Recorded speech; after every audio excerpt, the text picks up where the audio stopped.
क्या आपने कभी सोचा है कि इस पूरे यूनिवर्स में सबसे बड़ा चमत्कार क्या है? ब्लैक होल्स, न्यूट्रॉन स्टार्स या फिर अरबों लाइट ईयर्स तक फैली हुई गैलेक्सीज? पहली नजर में यही चीजें सबसे अद्भुत लगती हैं।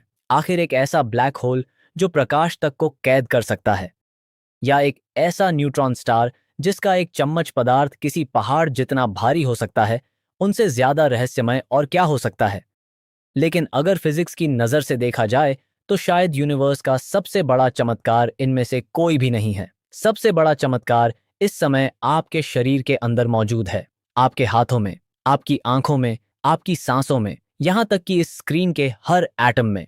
और वह चमत्कार है एक स्टेबल एटम। ये सुनने में शायद अजीब लगे, लेकिन अगर हम सिर्फ कॉमन सेंस और क्लासिकल फिजिक्स की बात माने तो एटम का अस्तित्व होना ही नहीं चाहिए था।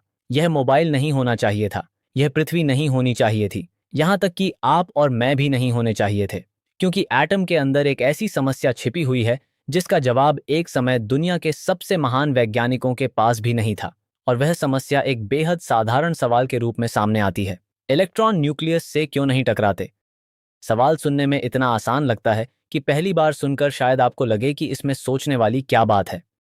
न्यूक्लियस पॉजिटिव चार्ज रखता है, इलेक्ट्रॉन्स नेगेटिव चार्ज रखते हैं। ऑपोजिट चार्जेस एक दूसरे को अट्रैक्ट करते हैं। कहानी खत्म। इलेक्ट्रॉन को न्यूक्लियस की तरफ खींचना चाहिए और अंततः उससे टकरा जाना चाहिए। लेकिन यूनिवर्स ऐसा नहीं करता।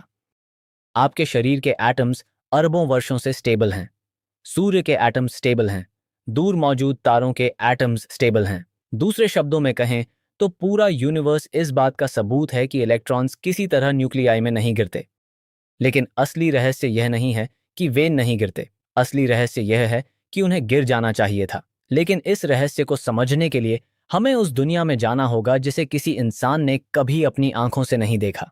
कल्पना कीजिए कि आपके पास एक ऐसी मशीन है जो आपको लगातार छोटा करती जा रही है। पहले आप इंसान से चींटी के आकार के हो जाते हैं, फिर धूल के कण जितने, फिर बैक्टीरिया जितने, फिर वायरस जितने। लेकिन मशीन रुकती नहीं। आप और छोटे होते जाते हैं, इतने छोटे कि अब आपके सामने एक अकेला हाइड्रोजन एटम दिखाई देने लगता है। अब शायद आपके मन में वही तस्वीर आ रही होगी जो हम बचपन से किताबों में देखते आए हैं। बीच में न्यूक्लियस और उसके चारों ओर इलेक्ट्रॉन। लेकिन जैसे ही आप वास्तव में एटम के अंदर प्रवेश करेंगे, आपको सबसे पहला झटका लगेगा। आपको वहां लगभग कुछ भी दिखाई नहीं देगा, क्योंकि एटम लगभग पूरी तरह खाली है, सचमुच खाली।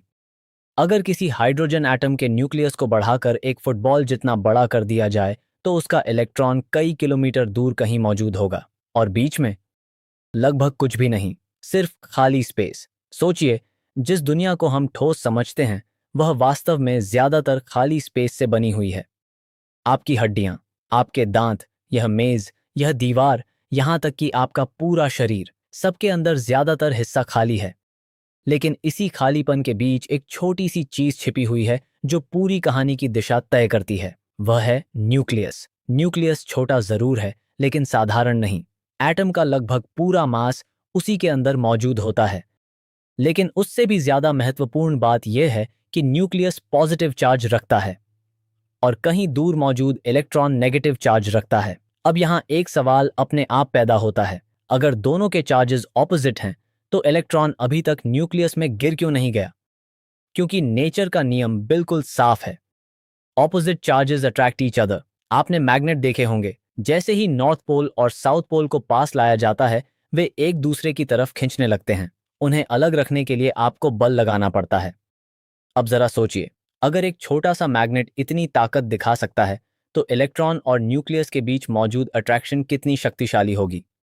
असलियत यह है कि इलेक्ट्रॉन और न्यूक्लियस के बीच काम करने वाली इलेक्ट्रोमैग्नेटिक फोर्स ग्रेविटी से लगभग 10 raise to the power 39 times ज्यादा मजबूत होती है। यह संख्या इतनी बड़ी है कि उसकी कल्पना करना लगभग असंभव है। अगर ग्रेविटी अचानक उतनी ही शक्तिशाली हो जाए जितनी इलेक्ट्रोमैग्नेटिक फोर्स है, तो आप कुर्सी पर बैठे नहीं रहेंगे। पृथ्वी आपको लगभग तुरंत अपने केंद्र की तरफ खींच लेगी। मतलब इलेक्ट्रॉन और न्यूक्लियस के बीच अट्रैक्शन कोई मामूली चीज नहीं है। यह यूनिवर्स की सबसे शक्तिशाली इंटरैक्शंस में से एक है। और यहीं से समस्या शुरू होती है। अगर न्यूक्लियस इलेक्ट्रॉन को इतनी ताकत से आकर्षित करता है तो इलेक्ट्रॉन सीधे उसकी तरफ गिर क्यों नहीं जाता? अगर आप कोई गेंद हवा में छोड़ दें तो ग्रेविटी उसे नीचे खींच लेती है। अगर आप किसी पत्थर को कुएं में डाल दें तो वह नीचे पहुंच जाता है।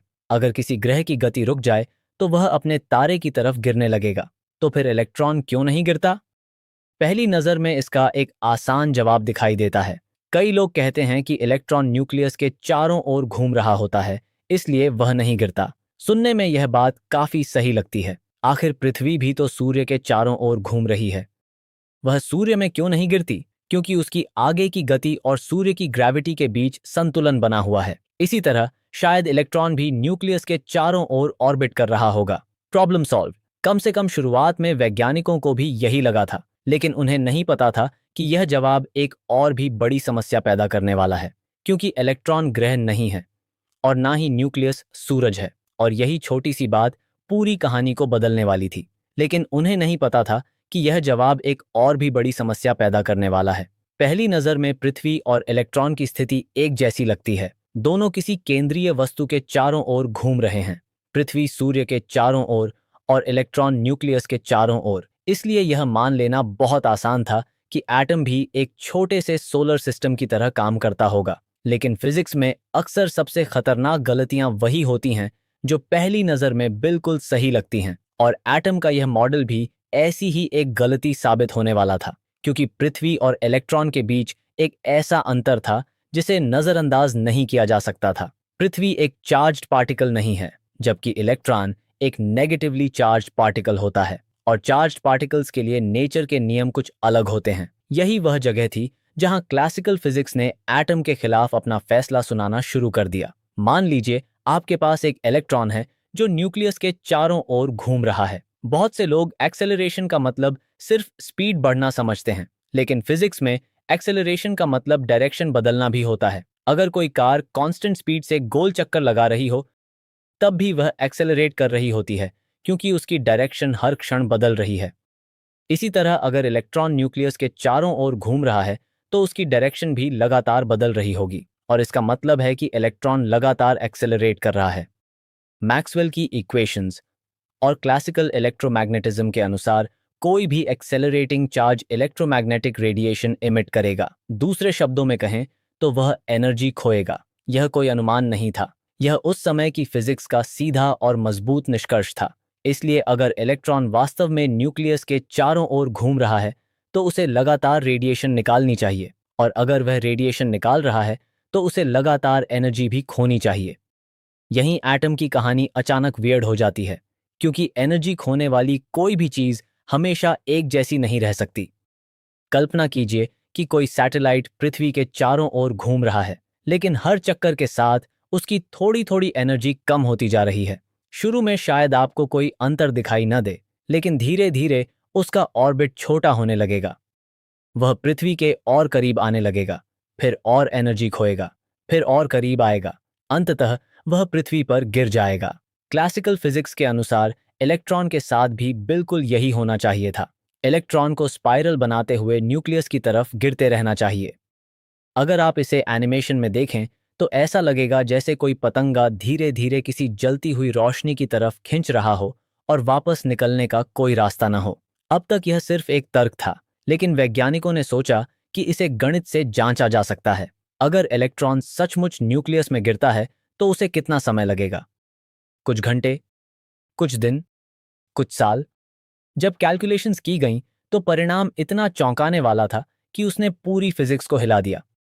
क्लासिकल फिजिक्स के अनुसार एक साधारण हाइड्रोजन एटम लगभग 10 raise to the power -11 second में कोलैप्स हो जाना चाहिए था, यानी एक सेकंड का 100 अरबवां हिस्सा। इतना कम समय कि आपकी आंख झपकने से पहले यह प्रक्रिया अरबों बार पूरी हो सकती थी। अगर यह प्रिडिक्शन सही होती तो यूनिवर्स में कोई स्टेबल एटम कभी बन ही नहीं सकता था। किसी तारे को बनने का समय नहीं मिलता, किसी ग्रह को बनने का समय नहीं मिलता, किसी मॉलिक्यूल को बनने का समय नहीं मिलता।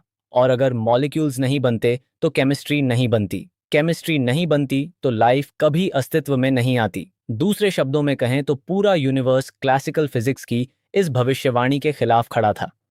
यही वह क्षण था जब वैज्ञानिकों को पहली बार एहसास हुआ कि समस्या छोटी नहीं है, लेकिन नेचर्स को गलत साबित करना आसान नहीं था, क्योंकि पूरा यूनिवर्स उसकी गवाही दे रहा था। इसलिए वैज्ञानिकों को पहली बार यह स्वीकार करना पड़ा कि शायद समस्या नेचर में नहीं बल्कि उनकी समझ में है। और ठीक इसी समय एक युवा वैज्ञानिक सामने आया।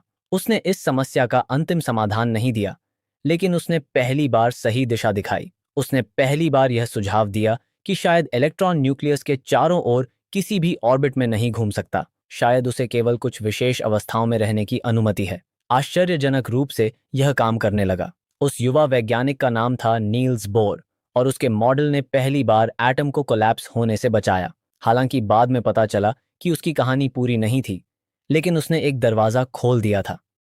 उस दरवाजे के दूसरी तरफ एक बिल्कुल नई दुनिया थी। ऐसी दुनिया जहां पार्टिकल्स कभी पार्टिकल्स की तरह व्यवहार करते हैं, कभी वेव्स की तरह, जहां किसी वस्तु की एग्जैक्ट पोजीशन और एग्जैक्ट स्पीड एक साथ जानना असंभव हो जाता है, और जहां रियलिटी हमारी सामान्य समझ से कहीं ज्यादा अजीब निकलती है। यहीं से क्वांटम रेवोल्यूशन शुरू होने वाली थी, क्योंकि अब सवाल सिर्फ यह नहीं था कि इलेक्ट्रॉन न्यूक्लियस में क्यों नहीं गिरता। अब सवाल यह था कि इलेक्ट्रॉन वास्तव में है क्या? क्या वह एक छोटा सा कण है? क्या वह एक वेव है? क्या वह दोनों है? और अगर एटम किसी छोटे सोलर सिस्टम की तरह नहीं है, तो वास्तव में उसके अंदर हो क्या रहा है? इन सवालों के जवाब ने सिर्फ एटम को नहीं समझाया, उन्होंने पूरी आधुनिक दुनिया की नींव रखी। Computers, lasers, semiconductors, MRI machines और आधुनिक टेक्नोलॉजी का लगभग हर चमत्कार उसी समझ से पैदा हुआ। लेकिन उस कहानी की शुरुआत एक बेहद साधारण सवाल से हुई थी। इलेक्ट्रॉन न्यूक्लियस से क्यों नहीं टकराते? और इसका असली जवाब अभी सामने आना बाकी है।